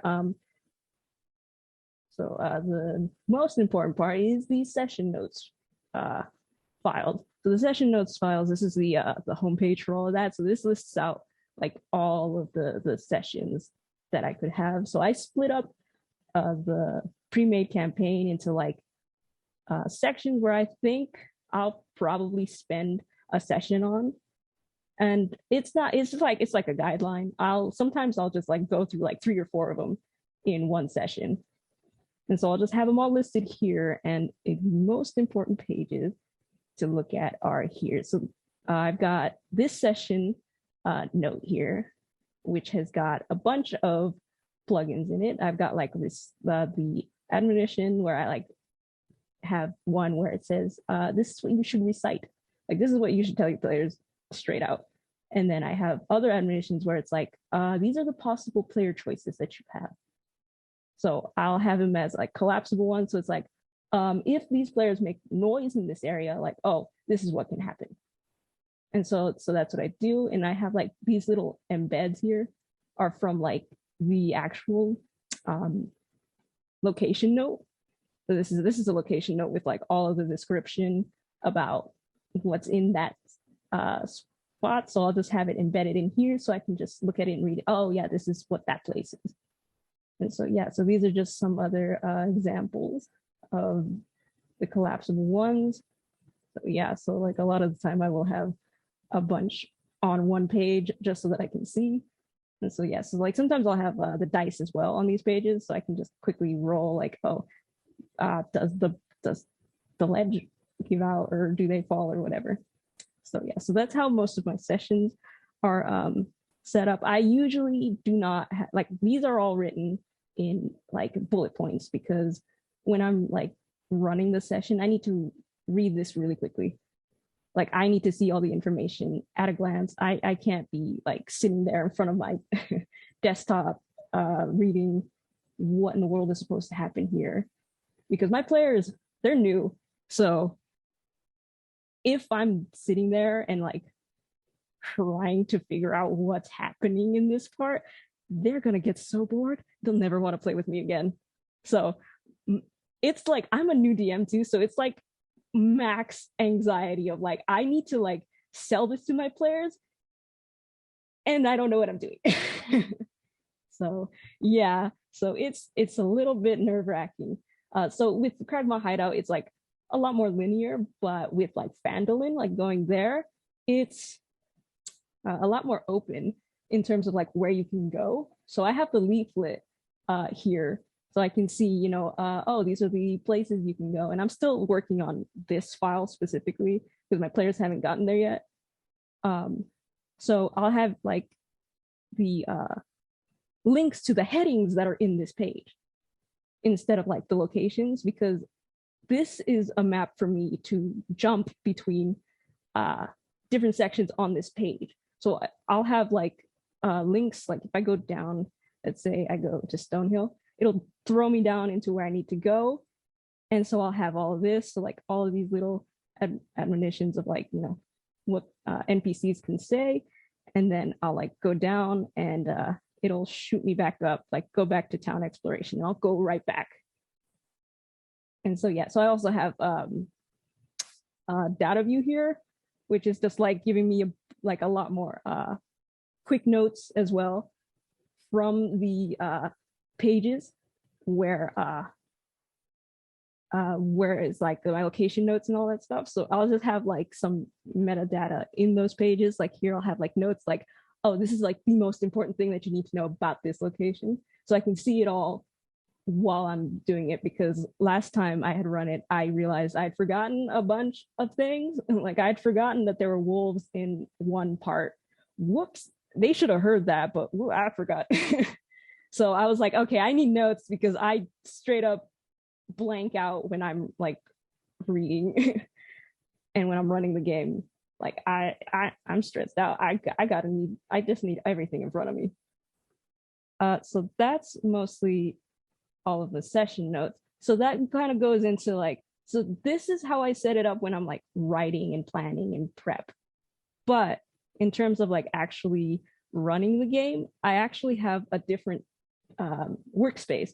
So I have a workspace for my DM screen, which looks more like this. And so I'll have, so this is the session note. So I have this open here, and then over here I have the outline of that session note. So I can go here and look as well, and just jump back and forth if I need to. And so up here I have the encounters from the initiative tracker plugin. So here I can see everything that could possibly happen in this session. And so I'll like click to begin the encounter. And so over here is where I'll start having all of my dice and like who's going next for the initiative, so that all of this is just right here for me. Like this is, and also in this pane is where the actual like adventure diary note is. So this is where I'm like writing out all of like what's happening. while it's occurring. So this is all set up in like one space for me. So that like I don't have to start like searching through these files like, oh shit, where's my stuff? You know? So it's all laid out in front of me. I don't have to do anything to try and waste time. Everything is here. And I also have so like Andy had said, I use the I've been trying out the Kanban SRD. But I've been thinking, because like I've been inspired a little bit by my school vault, where I have like just a regular note open in my side pane and just kind of like have the note and hover over it here. So I've decided that I would just have a note with like bullets of like all of the mechanics and stuff that I might need. So it's like, oh, what does the Burning Hands spell do? Oh, okay, it's just right here, and this is all the stuff, and I'm good. I don't have to leave or move anywhere, and I don't have to change my whole screen setup. It's all there. So that is my DM screen. So yeah, so I'll just have like the dice roll here for me to roll dice and then go through the initiative tracker. And so that's the DM screen. Next bit is the universes. So that's where the Kanban SRD lives. So it's here. Can't see it. So it's here and it's got like all of the stuff. So I use data view and the Kanban together so I can like have a little description of what all of these things do if I need to like look at it at a far quicker glance. And so yeah, so it'll have all of this information. So all of this stuff is like from within my mechanics. So it's all listed here and I can like figure out, you know, what does this do? What does that do? So yeah, and then so the universes, I have this page. Oh, I gotta switch sides. So this is like the default universes page. I got like all of the icons of like what these universes look like, just to be pretty. And then I have like a more useful table of all of that stuff here. So, you know, who created it, what kind of game is it, you know, fantasy, action, all that kind of stuff. And so so the universes is just where I keep all the notes about mechanics and the lore of any of the games that I want to play. So this is the universe MOC, and then within those universes, they're all in folders, all separated from each other. So yeah, so this is like the MOC file for that, and it'll like list a bunch of like the potential MOCs within that for all the notes. Yeah, so I'll have like a bunch of data view inline stuff for that as well, as far as like displaying what the pages do. So I got like this one for D&D and then this one for a universe that I want to create myself. So it's all kind of in the process of being worked on. So it's not something concrete. It's just, you know, what I decided to set up as of now. So on these pages, I will link to all of the adventure diaries that are currently like all the sessions that I've ever run a game in this universe. So in Dungeons and Dragons right now, I'm running the Lost Mines of Phandelver campaign. And so I can see that adventure diary like right here. And it's only pointing to that home note because I don't want to see like the 50 entries from that one adventure diary. I just want to see, you know, oh, I ran one campaign here, maybe another campaign with other people here, and that's the whole thing. So that's the home page. The mechanics, yeah. So here, at least, so yeah. So this is what I was saying, like with rewriting the notes from like the player's handbook. So all of this has just been rewritten in a way that like makes sense for me to look at. So that whenever I go back to it, I'll be like, oh yeah, this is what it does, instead of like having just the whole book and having to reread because I forgot where that piece of information was, and it's written in a paragraph. And I don't know, man, paragraphs that don't work with me. So it's all listed out in like bullets and all that stuff. So another one to look at is, so within this, I've got like all the mechanics. stored in a different folder so that it doesn't clutter up like the really basic mechanics page. So all of these are like little pages. Like this one is long rest, telling me everything about the long rest. So I'll have the description and like all of the rest of the details in that.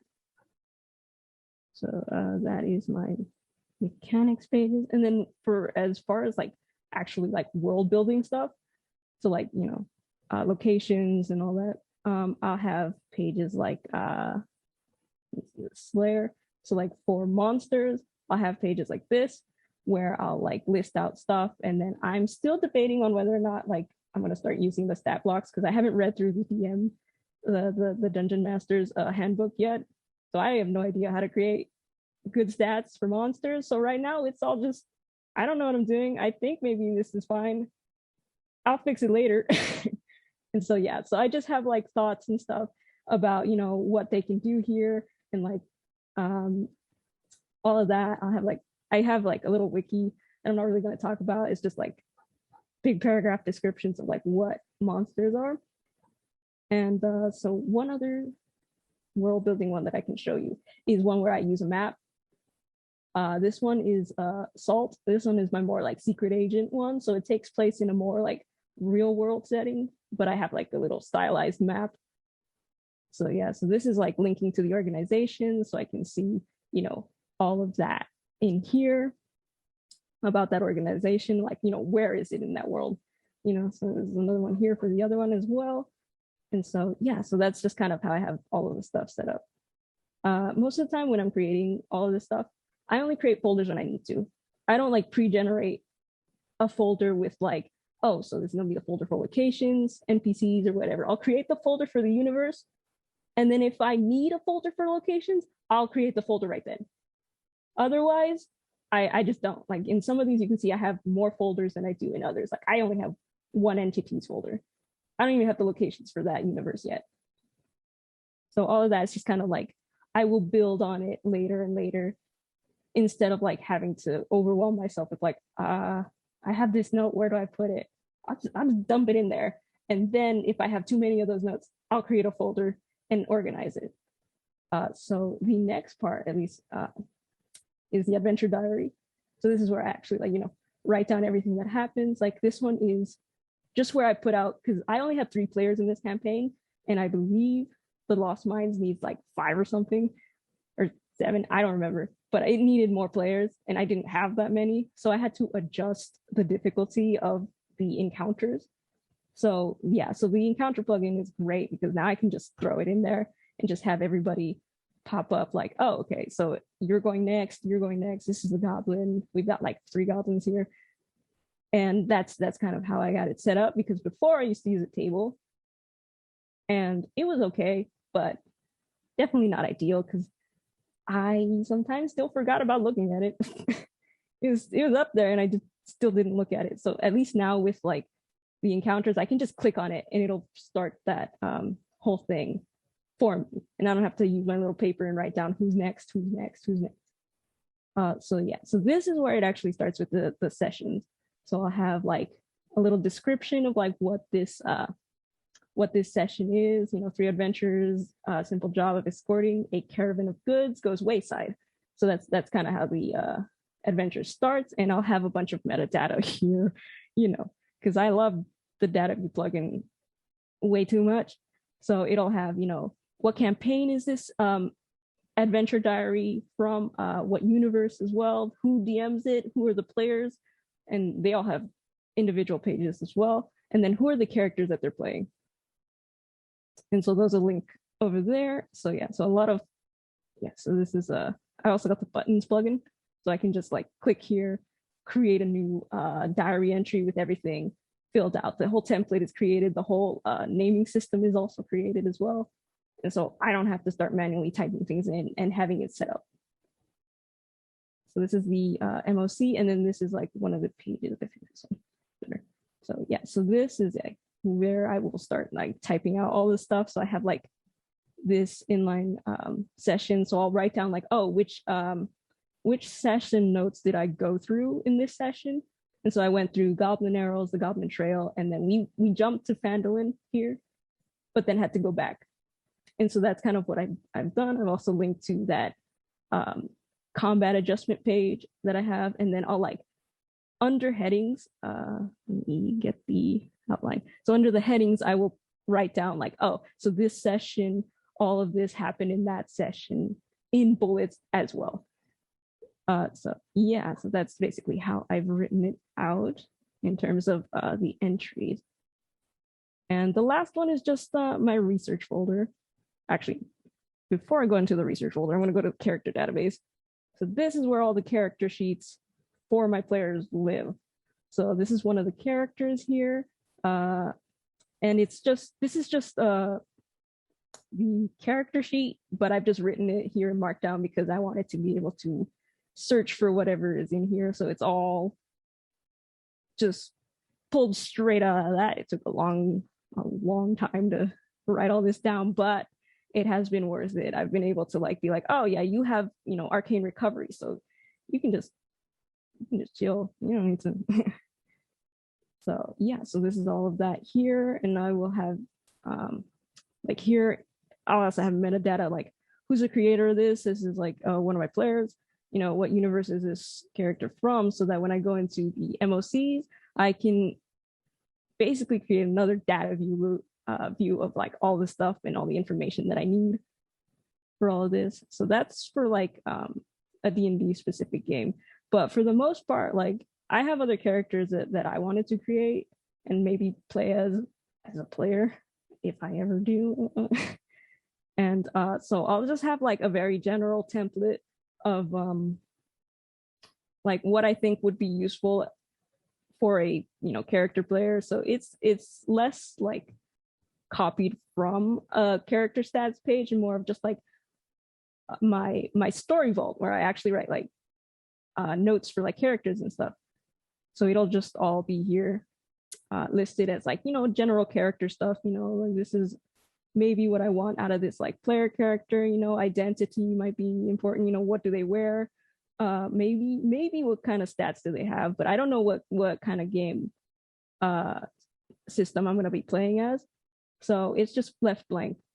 So I've only filled out, you know, the things that I know. Some stuff is blank, like all of these other ones are far less filled out. They're just like potential characters that maybe I want to play as at one point if it fits a particular campaign for whatever. So that's my character database. And the last one is sorry to interrupt. Yeah. We are starting to go a bit over time, so maybe you can just give a short overview of the research folder and then maybe come back to that in the Q&A. Yeah, no, the research folder is like really basic. It's only going to take like maybe 30 seconds. So yeah, so the research folder is just where I have like all the stuff to take notes on for other stuff. So like some of these are just like queued up, like I want to take notes on this, but I haven't done so yet. Other ones I've like actually filled out. So I'll have like the thing that I'm referencing embedded in here with a bunch more metadata stuff, and then I'll start taking notes. And then once I'm done with that, I can finally put in the archive. And the reason why this is a huge mess is so that it bothers me.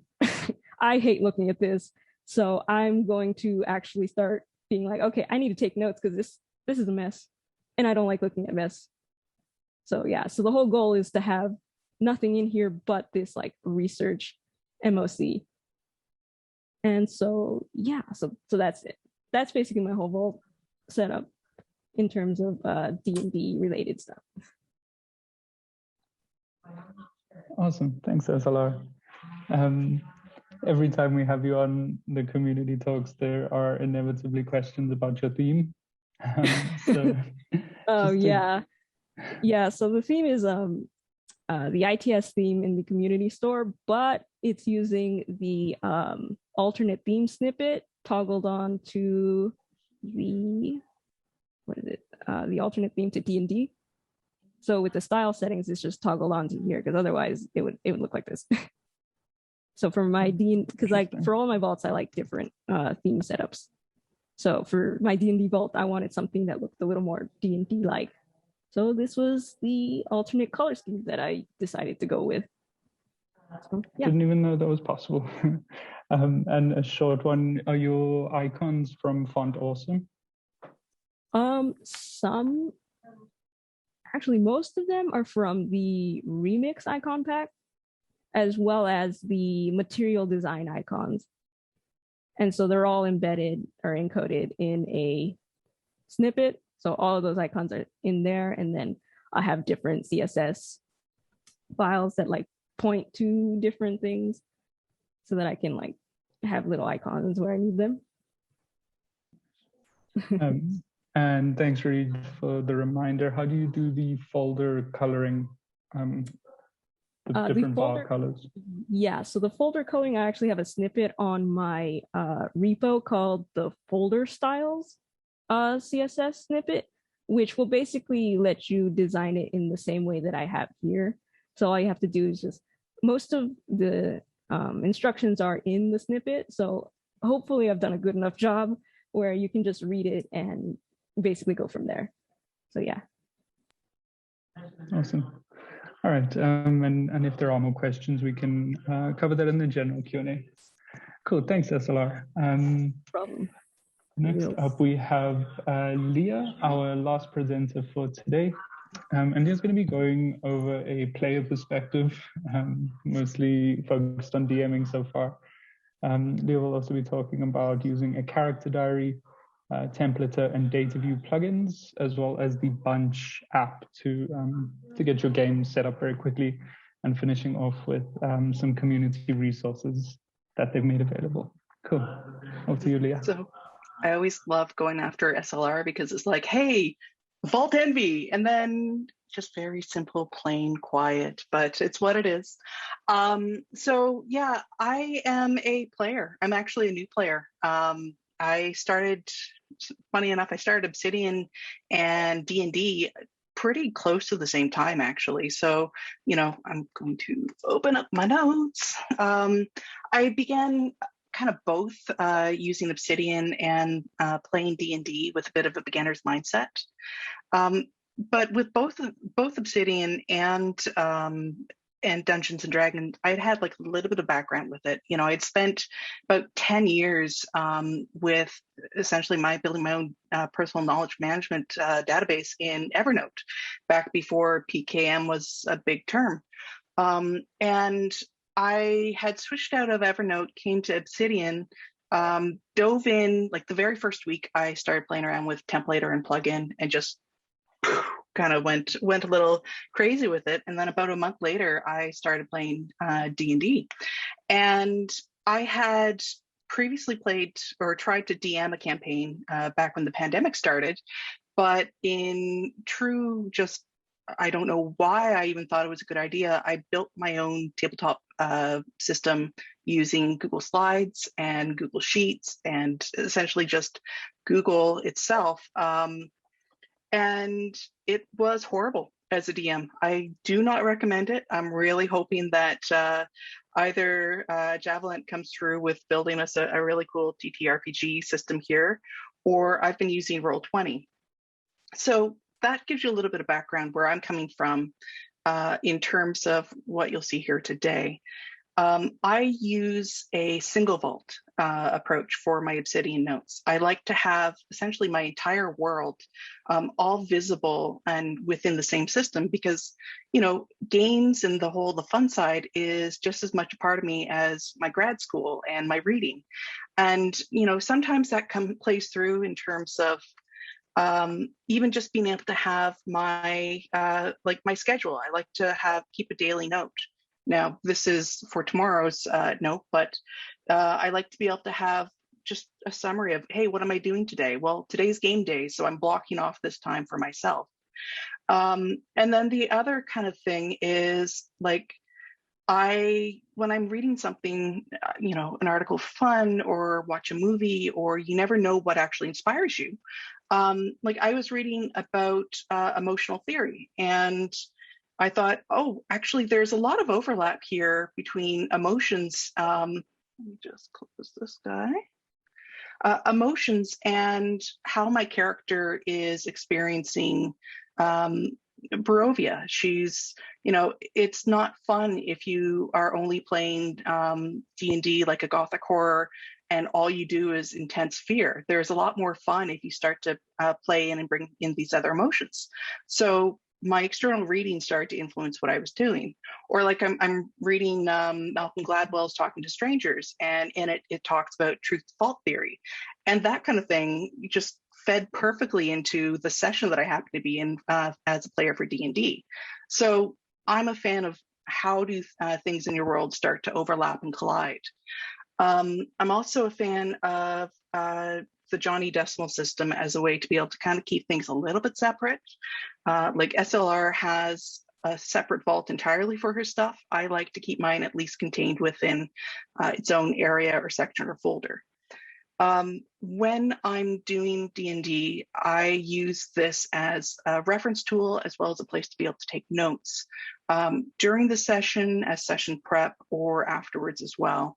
But I use it in addition to Roll20 and Discord. And then kind of the other cool thing that I've been doing is, so my campaign is being played across 3 continents. So the time zones are just frankly terrible, but they're worse for the guy in Australia than they are for me, because I start at 9 a.m. and for him it's midnight. So it's miserable. But even then, I like to be able to roll out of bed and put my coffee on and hit a single button and have my D&D, everything just set up perfectly for me. So I use a Mac app called A Bunch by Brett Terpstra. And I just use essentially a single click and it sets up everything. And it would have helped had I not have multiple monitors for you to be able to see, hey, it actually loaded up my Roll20 game right to where I needed to go. It also gets me right to, my starter page and what I'd like to see for when I'm sitting down to start my vault or start my game.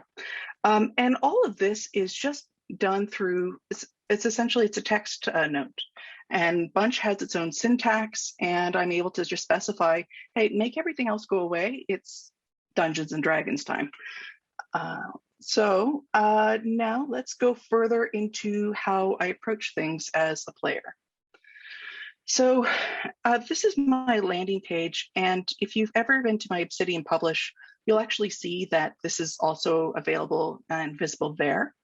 And I just like to keep kind of, it's not an MOC, but I like to be able to have just an overview or a heads up of, where I am, keep all my session notes together. And so I always have, my list of my previous sessions. I've got my next session up. I've got my kind of quick links of things that I keep coming back to in the game that I might want to be able to start my day off in, or for quick reference. And then similar to Nicole, and actually inspired by Nicole now that I've realized it, I actually keep a separate note for quests as well as questions. And so as we kind of go through a session, I'll just make a very quick note of, hey, we just got this quest hook. We have to go rescue this person or do that thing or slay this monster, whatever it is. Or, hey, this really weird thing happened. I kind of want to know more about that. Next time I talk to this person, I'm going to ask them. And so, it's just kind of a way for me to be able to do a quick note during the session and then just transfer it over, kind of like a next action list for, instead of professional life, D&D life. So an example of actually my game note for tomorrow. I start each session with a template. I use Templater and DataView as kind of my 2 critical non-Javalent plugins, since he basically designs almost everything I use. But I go through and I have a set metadata block that I like to have visible, and then additional things that I don't necessarily need to have visible. Like, for instance, I just keep my campaign, this is the 2.5 Strahds campaign. I don't need to see that on every single note because I know where it is in my folder.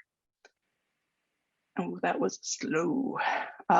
Essentially, my entire world is listed under folder 62. It's right next to my general reference 61 for general D&D. And as I go through, I actually set this up at the end of last week. And I end every session by going through setting up the new template, setting the date, because sometimes it's actually going to be 2 weeks instead of a 1 week, just depending on people's schedules. I usually set the campaign date. I did not, bad Leah. I keep a list of the PCs because you never know. It's Barovia. Someone's going to die. Someone already died. You never know what's going to happen. As well as, active NPCs, active locations that we will visit. Actually, I'm just going to go ahead and jump backwards so you see something a little more interesting than blanks. Here are the NPCs that we actually talked to last session. Here are the NPCs we talked about last session, and here's where we were. And this is all done as kind of a quick summary of my notes. Every session also starts with me sitting down and going, okay, well, how did this session end? And where do I need to start next session? This is more of a targeted approach than, my quests or questions. This is like the very next thing I need to think about, or the thing that's top of mind for my character. And then, let's see, then a good example of kind of my session notes while I'm, in the madness.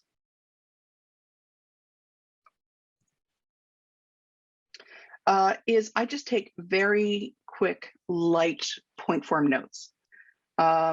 This is my version of quick and light point form notes, but it's what it is. I also will just kind of keep a scrap of paper or like my iPad handy and just do kind of quick jot notes for times where it's even too much to be able to type things out. The advantage of Obsidian, though, is if the character has a big complicated name, I can just hit the bracket twice and it pops up and automatically selects it. So it's a way to be able to, quickly type things out or do quick linking. I will often go back and during the week between sessions, actually go through and do more of a detailed write-up about more of a story form, like, where did we go? But more importantly, how did my character feel, or what was their reaction? What did my character notice about other characters' reactions? And it's just a way to kind of enrich from a character perspective of my understanding of what's happening. One other thing that I do from an Obsidian standpoint is I actually will do block references.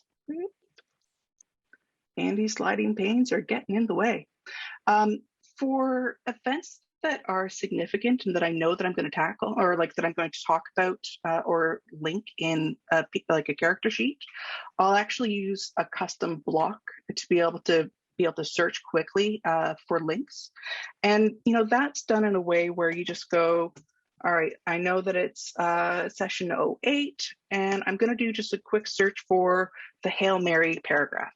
And then suddenly, if I'm in my character sheet, I can visually see that paragraph as a quick link. And one of the reasons why I do this is I always write for my future self, because this is going to be a year-long campaign. I'm absolutely going to forget everything that happened in character 2 weeks ago, but in real life, like 6 months ago. So I like to be able to also keep my DM on his toes, because my character is obsessed with books, and she's essentially doing a library crawl across Barovia and and she takes note of every single book and will reference it like 10 sessions, like the book she found 10 sessions ago. And I'm able to actually do that thanks to DataView. So let me just skip ahead.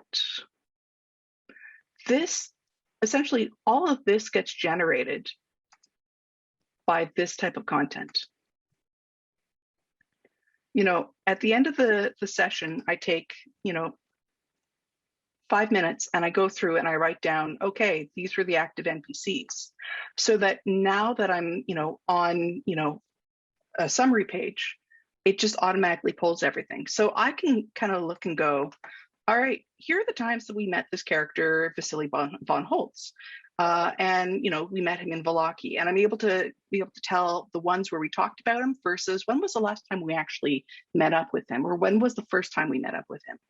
And it allows me to be able to remember the more significant events and times, because again, we did this in August.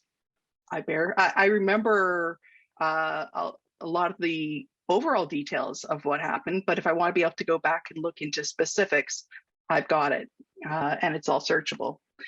This is also really helpful for, there we go. No, what did I do? Go back. Be able to have an overview, and I will keep an overview up as we start to meet a number of NPCs, because, well, it's Barovia, people die a lot. Sometimes we accidentally killed them. It's worth noting. And I'll do like kind of a quick session or a quick summary line, description line, so that I've got kind of almost an index of all the characters that we've met, and kind of their overall status. And then, just in the interest of time, a lot of my notes will go through, like, let me pull up my character.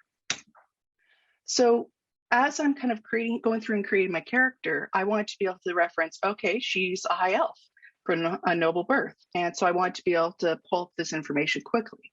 All of this came from the SRD. And I had started going through and playing through with my own, crazy Johnny Decimal system approach, and breaking down, okay, I want access to all the spells so that I've got access to which spells she has and be able to do quick references in the game. And how this kind of comes through, since Javalent hasn't yet put together a character sheet thing yet, is being able to have, during game session, I can just do kind of a quick overview of, all right, it's verbal and somatic. All right, great, I cast Firebolt. And it gives me kind of that quick reference, especially as a new player, in addition to my roll sheet, because I'll keep, my own notes on there. So as a mod on the Obsidian Discord, and as the nerdy mod who likes D&D, I tend to be the one who talks a lot about it. When a new person comes on the Discord and says, oh, hi, I'm interested in tabletop role-playing games, I'm like, I got the channel for you. And one of the questions that gets asked time and time again is, well, how do I start? Where do I start? And so I've been going through and taking the systems reference document from Wizard of the Coast that's available, the legal one that's available, and breaking it up and having that preset so that anyone can go through and download that from the hub on essentially the Obsidian hub, a place where we can have all of these downloadable references. It's the same place you can get themes or snippets, and we're kind of building it out as a community. And so that way, if you're a new player or a new DM, or you're just starting out, you've got all of this information available to you at your fingertips in Obsidian itself, so that you can start to layer in your own notes, your own folders, your own homebrews on top of that. Now, this is not quite ready for prime time, but it's kind of my big Obsidian October thing that I'm trying to do, is have this put together so that it's downloadable and referenceable for anyone in the community. But there are about 1,000 different monsters, and I'm still going through them and cleaning them up and trying to make them work with a couple of the plugins. So we're probably realistically about a week away from being able to post this. But I will be posting on the Discord when it's available, and probably actually be up around the same time we post this chat on YouTube. So maybe we can put a link to it there as well. And yeah, so that is kind of my thing when it comes to Obsidian for D&D. I do this as a player. I am really looking forward to being able to DM my own game at some point. And I look at essentially any of these opportunities as a way to, do something fun, learn something about a new technology, improve, like everything that I'm doing in this D&D vault. I'm, nerding out and having fun, but I'm also able to apply it to my master's thesis or my master's research. And I'm able to, like, the teaching myself data view and teaching myself templater, it feeds into both fun as well as, the more professional sides of things. So, I'm a big advocate of jump in, have fun, learn some new things, and roll for initiative. So that's me. So, any questions? I'm happy to nerd out further. So. Awesome, thanks, Leah. There's a question from our Gentum. I forget the context about the specific blocks. I can ask live if you want. Sure. You were talking, I think, about your player notes, and you were writing some custom block references so that you could refer to them back a bit easier. I was just curious if you had any sort of convention to follow so that you could find things later on, or if it's just, I don't know, on the spot. So it's a little bit of a, it's more of a, if it's an introduction, I might type the little caret introduction and then the character's name. But like, this was a significant moment in the campaign where essentially my DM had set up this like Kobayashi Maru moment in which there was no possible way we could succeed. And talk about beginner's mindset, I managed to find a small little kink in his plan, and I managed to succeed. And so that was kind of a big Hail Mary moment where my character had literally done the impossible. And so it stuck in my mind as Hail Mary. Like the football thing, I don't know sports. I know about like the whole like Hail Mary kind of a thing. That's as sporty as I get. And so that sticks in my mind. It's a lot more, I'd like to say I have a system for that. I have a system for part of that, but it's the significant things that stick out.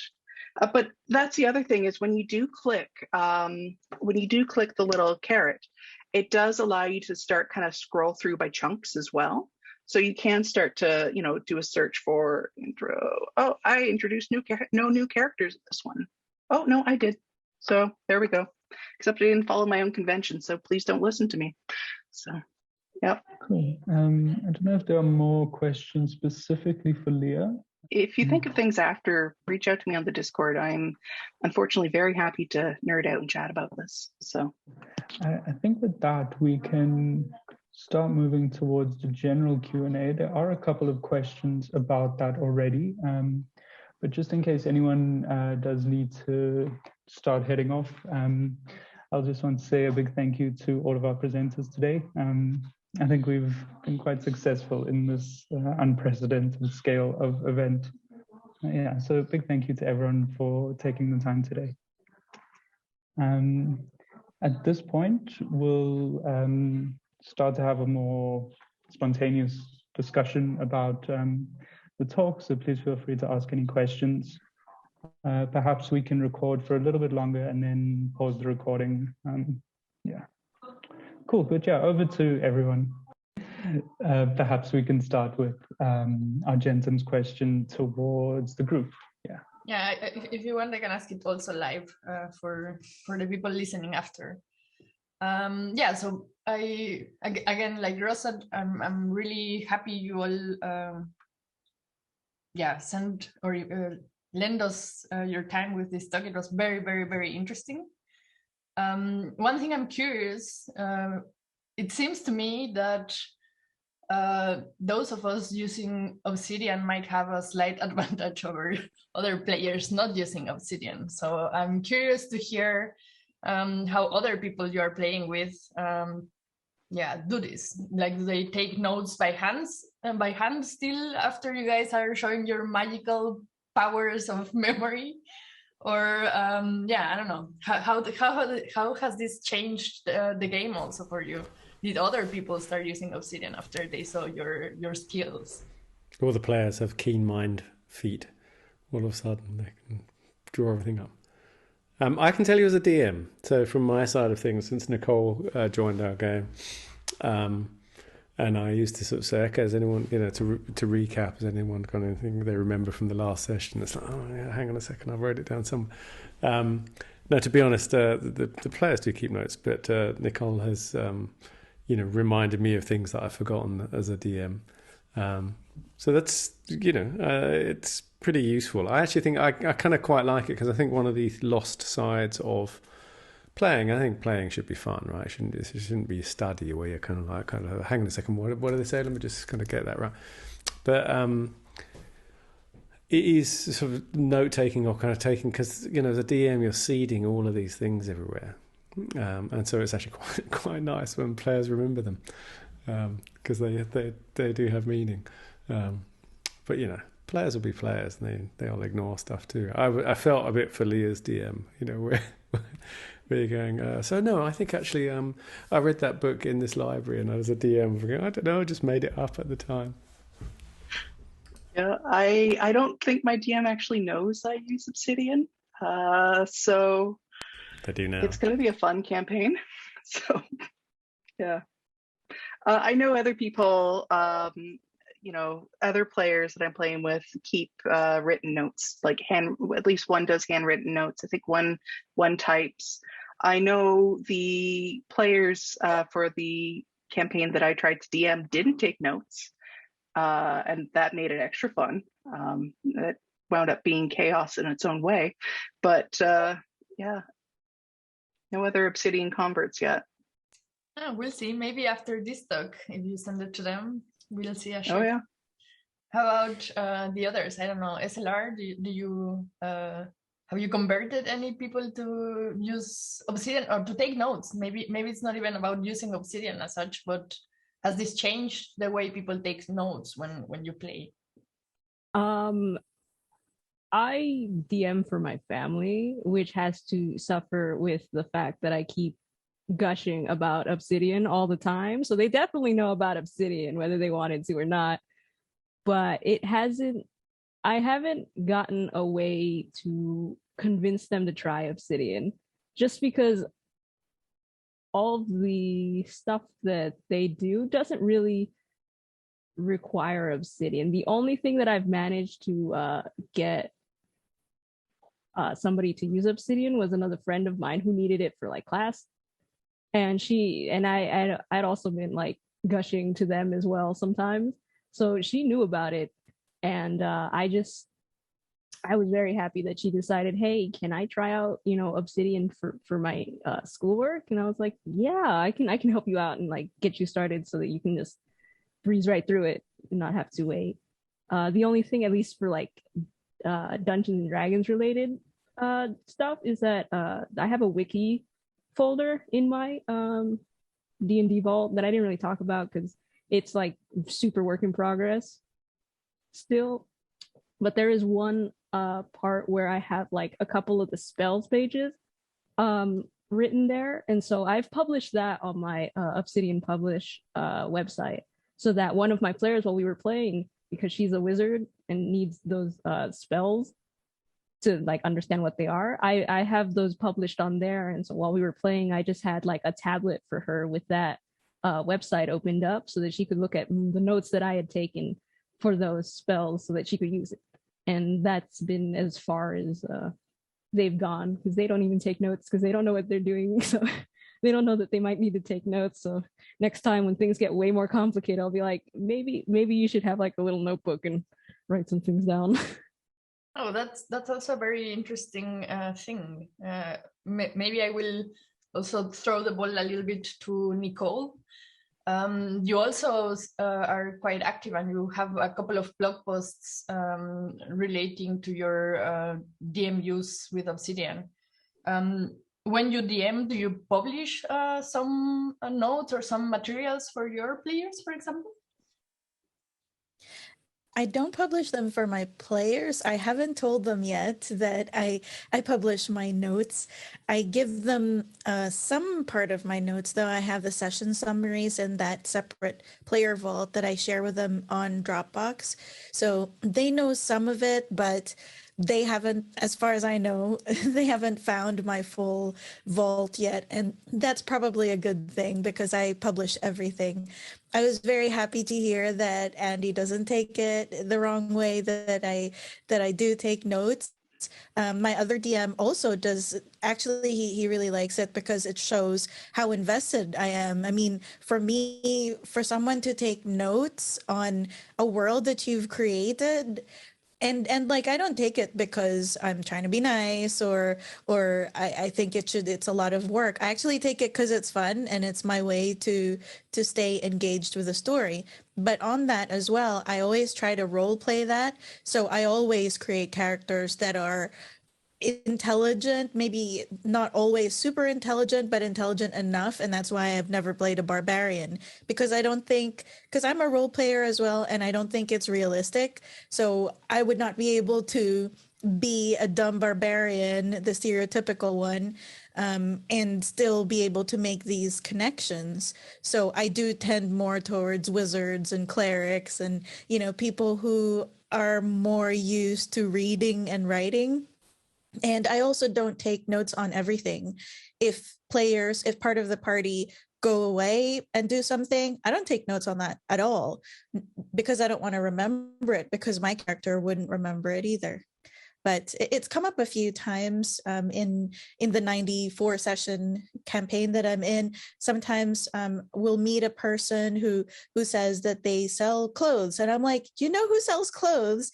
This character, this NPC that we met like real time 6 months ago. Would you be interested? Because she was looking for a job, and my DM has been like, that's really good. I'll give you a little something for that. And it's actually worked out to my favor. So I think that they're okay with it. And I would love it if my players did, but they don't. Yeah, it's a very interesting mix, I think, anyways. I think I will ask one more question now to Jeremy, and then maybe we can move on to Topia if people still want to hang out and ask more questions to our panel. That lets us do this in a bit more casual way. You can approach people. You can also have one-on-ones and things like this. So one last question for Jeremy, so that we finish up maybe by 9:15, and then we can move on to Topia if anyone wants to keep chatting about this, right? So Jeremy, I think you are the wizard that enables a lot of the things that we saw in this talk. I don't know if you are actually a DM or a player, or if you are just mostly doing plugins for fun, because that's what it looks like from Discord.